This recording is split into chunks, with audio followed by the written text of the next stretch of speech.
Hello बच्चों, let's see this question. Two elements always combine together in a fixed ratio by weight. Is the given statement true or false?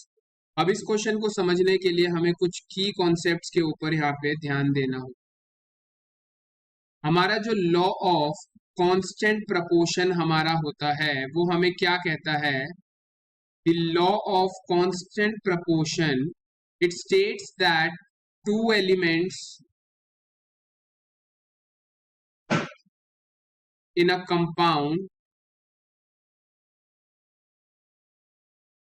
always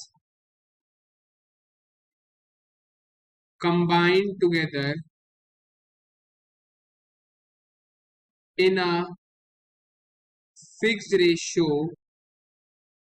by mass। ठीक है, तो इसमें क्या कहता है? Law of constant proportion ये बोलता है कि एलिमेंट्स जो होते हैं वो हमेशा एक कंपाउंड के अंदर एक फिक्स रेशियो के अंदर कंबाइन करते हैं बाय मास। लेकिन इसमें जो एक इंपॉर्टेंट टर्म जो हमें समझनी है, दैट इज कंपाउंड।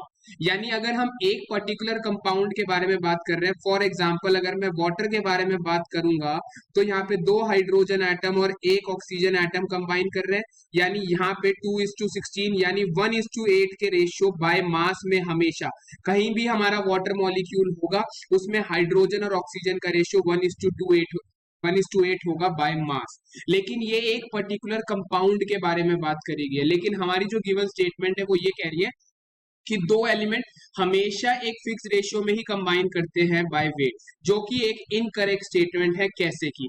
जैसे कि अगर मैं कार्बन प्लस ऑक्सीजन का रेशियो बनाता हूं तो इससे हमारे पास CO2 भी बनता है। अगर मैं कार्बन प्लस O2 ले रहा हूं, यहाँ पे अगर मैं रेशियो निकालूंगा तो 12 मोल्स ऑफ कार्बन हमारे 32 moles 12 gram carbon 32 gram oxygen के साथ कंबाइन करेंगे। इसको अगर कट करेंगे 6:16 आ जाएगा। फर्दर 3:8 का रेशियो देखने को मिलेगा। यानी CO जब कार्बन ऑक्सीजन मिलके CO2 बना रहे हैं तो कार्बन और ऑक्सीजन का रेशियो 3:8 है बाय मास। लेकिन जब कार्बन और ऑक्सीजन मिलके कार्बन मोनोक्साइड बनाएंगे तो जब रेशियो क्या होगा? 12:16 देखने को मिलेगा, 6:8, जो कि फर्दर हो जाएगा 3:4। यानी दोनों सेम एलिमेंट्स हैं, दोनों क्या कर रहे हैं? डिफरेंट रेशियोज में कंबाइन करके डिफरेंट कंपाउंड्स बना रहे हैं। अगर carbon oxygen 3:8 ratio by mass में कंबाइन करेंगे तो CO2 बनेगा, 3:4 रेशियो बाय मास में कंबाइन करेंगे तो कार्बन मोनोक्साइड बनेगा। तो जरूरी नहीं है कि दो एलिमेंट हमेशा सेम ही रेशियो में फिक्स रेशियो में कंबाइन करें, वो अलग अलग रेशियो में कंबाइन करके अलग अलग कंपाउंड बना सकते हैं। लेकिन अगर हम एक पर्टिकुलर कंपाउंड के बारे में बात कर रहे हैं तो दो रेशियोज का जो है, दो एलिमेंट्स का जो रेशियो है वो हमेशा क्या रहेगा? फिक्स्ड रहेगा, and it will be by mass. तो यानी हमारी गिवन स्टेटमेंट क्या हो जाएगी? It is a false statement. I hope you understood it well. All the best, thank you.